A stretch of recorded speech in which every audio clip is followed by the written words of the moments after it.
بسم اللہ الرحمن الرحیم اللهم صل على محمد وعلى آل محمد كما صليت على إبراهيم وعلى آل إبراهيم إنك حميد مجيد اللهم بارك على محمد وعلى آل محمد كما باركت على إبراهيم وعلى آل إبراهيم إنك حميد مجيد اعوذ باللہ من الشیطان الرجیم بسم اللہ الرحمن الرحیم الحمد للہ رب العالمین والصلاة والسلام علی سید الانبیاء والمرسلین محمد وآلہ وصحبہ اجمعین ومن تبعہم بإحسان الی یوم الدین آمین یا رب العالمین۔ آج ہم انشاءاللہ سورۃ الفیل کا لفظی ترجمہ، اس کا بامحاورہ ترجمہ اور مکمل تفسیر کے ساتھ اس کو پڑھیں گے۔ بسم اللہ الرحمن الرحیم۔ علم تر کیف فعل ربک باصحاب الفیل علم یجعل کیدہم فی تدلیل وارسل علیہم طیرا ابابیل ترمیہم بحجارۃ من سجیل فجعلہم کعصف مأکول۔ علم کیا نہیں، تارا تم نے دیکھا، کیفا کس طرح، فعلا کیا، ربو کا تیرے رب نے باصحاب الفیل ہاتھی والوں کے ساتھ، علم کیا نہیں، یجعل بنا دیا یا کر دیا، کیدہم ان کی چال کو، فی میں تدلیل گمراہی میں یعنی کہ ضائع کر دیا، وارسلا اور بھیجے علیہم ان پر طیرن پرندے ابابیل جھنڈ کے جھنڈ، ترمیہم پھینکتے تھے ان پر بحجارۃ پتھروں سے، من سے سجیل پکی ہوئی مٹی کے، فجعلہم اور کر دیا ان کو یا بنا دیا ان کو کعصف مأکول جیسے کہ کھایا ہوا بھوسا۔ اللہ تعالیٰ فرماتا ہے تم نے دیکھا نہیں کہ تمہارے رب نے ہاتھی والوں کے ساتھ کیا کیا؟ کیا اس نے ان کی تدبیر کو اکارت نہیں کر دیا اور ان پر پرندوں کے جھنڈ بھیج دیے جو ان پر پکی ہوئی مٹی کے پتھر پھینک رہے تھے، پھر ان کا یہ حال کر دیا جیسے جانوروں کا کھایا ہوا بھوسا۔ اس سورہ کا بیک گراؤنڈ یہ ہے کہ اس سورہ میں اصحاب فیل کے جس واقعے کی طرف اشارہ کیا گیا ہے، ایک روایت کے مطابق وہ نبی پاک صلی اللہ علیہ وسلم کی پیدائش سے 50 دن اور ایک اور روایت کے مطابق 1 سال پہلے پیش آیا تھا۔ اللہ تعالیٰ نے فرمایا کہ کیا تم جانتے نہیں کہ تمہارے رب نے اصحاب الفیل کے ساتھ کیا کیا؟ اصحاب الفیل کا مطلب ہے ان کے ہاتھی والے۔ اب یہ اصحاب الفیل کون تھے؟ اس کا تھوڑا سا بیک گراؤنڈ دیکھتے ہیں کہ ان کے بارے میں اللہ تعالیٰ نے ہمیں کیا بتایا کہ اصحاب الفیل کون تھے اور ان کے ساتھ کیا واقعہ پیش آیا۔ اس کے بارے میں روایت ہے کہ عرب کا بچہ اس واقعے کو جانتا تھا، اور جو شعراء کے جو کلام ہے یعنی کہ جو اپنی شاعری وہ کرتے تھے اس میں بھی ان لوگوں کا ذکر ملتا ہے۔ اور اگر ان ساری باتوں کو جمع کیا جائے تو قصہ مختصر یہ ہے کہ یمن میں اہل حبشہ کی عیسائی حکومت تھی، اور ابرہہ نامی ایک شخص تھا جو کہ حکومت حبشہ کا نائب السلطنت تھا۔ وہ بیت اللہ کے اثر و رسوخ اور عزت سے حسد کرتا تھا۔ وہ کہتا تھا کہ عربوں کے پاس یہ گھر کیوں ہے جس کی وجہ سے ان کی تجارت چمکتی ہے اور عربوں کو بہت سے مفادات حاصل ہیں۔ وہ چاہتا تھا کہ یمن کے دارالخلافہ صنعا کو بھی ایسا ہی مرکزی مقام مل جائے جیسا کہ مکہ کو حاصل ہے، اور جو فوائد مکہ والے حاصل کر رہے ہیں ویسے ہی فوائد یمن والے بھی حاصل کریں۔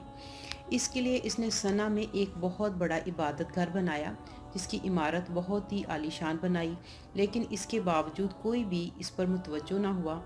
اور اتنی بڑی عمارت خالی پڑی رہتی تھی۔ اب اس شخص کو بڑی پریشانی ہوئی کہ اتنی کوشش بھی کی، مال بھی خرچ کیا، لیکن کوئی فائدہ نہ ہوا، تو اس نے سوچا کہ خانہ کعبہ کو جا کر گرایا جائے تاکہ لوگ اس کے عبادت گھر ان کے کلیسا کی طرف متوجہ ہوں اور ادھر کا رخ کریں۔ اور بعض روایات میں آتا ہے کہ کسی شخص نے اس کے عبادت گھر، جو اس نے عبادت گھر بنایا تھا، کلیسا جس کو کہتے ہیں، اس میں گھس کر پخانہ کر دیا، جس سے اس کو یہ ریزن مل گئی کہ وہ عربوں پر الزام لگا دے کہ ان کے گھر کے مقابل جو اس نے عبادت گھر تعمیر کیا تھا اس کی بے حرمتی ہوئی ہے۔ اس لیے اس کے ہاتھ ایک بہانہ آ گیا، سو اس نے ایک زبردست لشکر کے ساتھ حملے کی تیاری کی، جس میں لوگوں کی تعداد 60,000 بتائی جاتی ہے، اور اس میں 13 ہاتھی بھی اس نے شامل کیے۔ اور ابرہہ خود بھی اس لشکر میں شامل تھا اور محمود نامی ہاتھی پر سوار تھا۔ لشکر مکہ کی طرف روانہ ہوا۔ راستے میں بہت سے قبائل نے سمجھایا، مزاحمت بھی کی کہ مت آگے بڑھو، وہ اللہ کا گھر ہے، اس کا احترام کرو، لیکن وہ شخص باز نہ آیا اور چلتے چلتے وادی محصر کے قریب پہنچ گیا، جو منی کے قریب ہے۔ اہل مکہ کو جب یہ خبر ملی کہ اتنا بڑا لشکر ان پر حملہ آور ہونے کو آ رہا ہے، تو مکہ کے سرداروں نے مل کر مشورہ کیا کہ اب کیا کیا جائے، لیکن ان کو کچھ سمجھ نہ آئی کہ کس طرح اس لشکر کو روکا جائے۔ کہتے ہیں کہ عبد المطلب جو ان سب کے بڑے تھے اور رسول اللہ صلی اللہ علیہ وسلم کے دادا بھی تھے، 200 اونٹ لے کر ابرہہ کے پاس گئے کہ تم یہ لے لو، جیسے کہ جنگوں میں کچھ شرائط عائد ہوتی ہیں کہ کچھ مال دے کر جان چھڑائی جاتی ہے۔ اس نے کہا کہ نہیں، میں مال نہیں لینے آیا، میں یہ گھر ڈھانے کے لیے آیا ہوں، اس لیے تم راستے سے ہٹ جاؤ۔ تو عبد المطلب مایوس ہو کر واپس آ گئے اور لوگوں سے کہا کہ وہ شخص باز آنے والا نہیں، اب تم لوگ اپنی حفاظت خود کرو، پہاڑوں میں جا کر چھپ جاؤ اور اللہ اپنے گھر کی حفاظت خود کرے گا۔ لوگوں نے ایسا ہی کیا۔ ادھر سے ابرہہ نے اپنے لشکر کو مکہ کی طرف موڑا۔ اتفاق ایسا ہوا کہ جس ہاتھی پر وہ سوار تھا وہ ہاتھی چلنے کو تیار نہ ہوا۔ وہ ہاتھی چلتا ہی نہ تھا، اس کو جتنا دھکیلتے تھے وہ آگے نہیں بڑھتا تھا۔ ابھی یہ لوگ اسی کشمکش میں تھے کہ پرندوں کے غول اڑ کر آئے، جن کے پنجوں اور چونچوں میں کینکریاں تھیں، نشان زدہ کینکریاں، اور انہوں نے اس لشکر پر برسائیں اور سارا لشکر وہیں ختم ہو کر ڈھیر ہو گیا۔ اب یہ پس منظر ہے، یہ بیک گراؤنڈ ہے اس سورہ کا۔ اب اس پس منظر کے ساتھ ہم اس سورہ کو دیکھتے ہیں کہ آگے اللہ تعالیٰ نے ان کے ساتھ کیا معاملہ کیا۔ اللہ تعالیٰ نے فرمایا، تم نے دیکھا نہیں کہ تمہارے رب نے ہاتھی والوں کے ساتھ کیا کیا؟ تو یہاں پر جو خطاب ہے، یعنی کہ جو بات کی جا رہی ہے وہ نبی پاک صلی اللہ علیہ وسلم سے ہے، مگر جو اصل مخاطب ہے اللہ تعالیٰ کے، وہ نہ صرف قریشی ہیں بلکہ عرب کے عام لوگ ہیں، جو کہ اس سارے قصے سے اچھی طرح واقف تھے۔ اور قرآن مجید میں بہت ساری جگہوں پر علم ترا، کیا تم نے نہیں دیکھا، کہ الفاظ استعمال ہوئے ہیں، اور ان کے جو مقصد ہوتا ہے وہ یہ ہے کہ نبی پاک صلی اللہ علیہ وسلم کو مخاطب کرنے کے بعد عام لوگوں کو مخاطب کیا جاتا ہے۔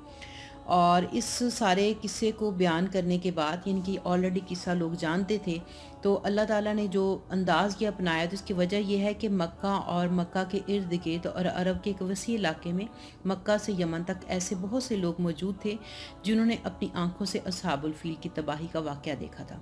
کیونکہ اس واقعے کو گزرے ہوئے تقریباً 40 یا 45 سال سے زیادہ عرصہ نہیں گزرا تھا، اور سارا عرب ہی ایسی متواتر خبریں دیکھنے والوں سے سن چکا تھا کہ یہ واقعہ ان لوگوں کے سامنے، یعنی کہ آنکھوں دیکھا واقعہ تھا، اور یہ ایک یقینی بات تھی۔ اور پھر اللہ تعالیٰ نے یہاں پر کوئی تفصیل اس بات کی نہیں بیان کی کہ یہ ہاتھی والے کون تھے، کہاں سے آئے تھے اور کس غرض کے لیے آئے تھے، کیونکہ یہ ساری باتیں سب جانتے تھے۔ پھر اگلی بات جو اللہ تعالیٰ نے کی آیت نمبر 2 میں، الم یجعل کیدہم فی تدلیل، کہ کیا اس نے ان کی تدبیر کو اکارت نہیں کر دیا، ضائع نہیں کر دیا۔ تو یہاں پہ لفظ جو استعمال ہوا کیدہم، کہ ان کی چال کو، تو قیدہ کا جو لفظ ہے وہ کسی شخص کو نقصان پہنچانے کے لیے خفیہ تدبیر کے معنی میں بولا جاتا ہے۔ تو سوال یہاں پہ یہ پیدا ہوتا ہے کہ یہاں پر خفیہ چیز کیا تھی جس کا اللہ تعالیٰ نے ذکر کیا ہے، کہ جو ابرہہ نامی شخص تھا اس نے تو یہ اعلان کیا کہ میں 60,000 کا لشکر لے کر اپنے ہاتھیوں کے ساتھ مکہ پر حملہ کرنے آ رہا ہوں، اور میرا حملہ کرنے کا مقصد یہ ہے کہ مسلمانوں کی عبادت گھر کو میں نے ڈھانا ہے۔ تو اس میں خفیہ بات کیا رہ جاتی ہے جس کا یہاں پہ ذکر ہے؟ یہ بات تو وہ تھی جس کا انہوں نے اعلان کیا تھا اور لوگوں کو یہ بتایا تھا کہ مسلمانوں نے چونکہ ان کی عبادت گھر کو نقصان پہنچایا، اس کی عزت کا خیال نہیں رکھا، اس وجہ سے مسلمانوں کی عبادت گھر کو ڈھانا چاہتے ہیں۔ لیکن اللہ تعالیٰ ان کے دل کی بات جانتا تھا، ان کی خفیہ تدبیر کو جانتا تھا کہ وہ کعبہ کو ڈھا کر قریش کو کچل کر اور تمام اہل عرب کو مرعوب کر کے، ان کے اپنے طاقت کے روب میں لا کر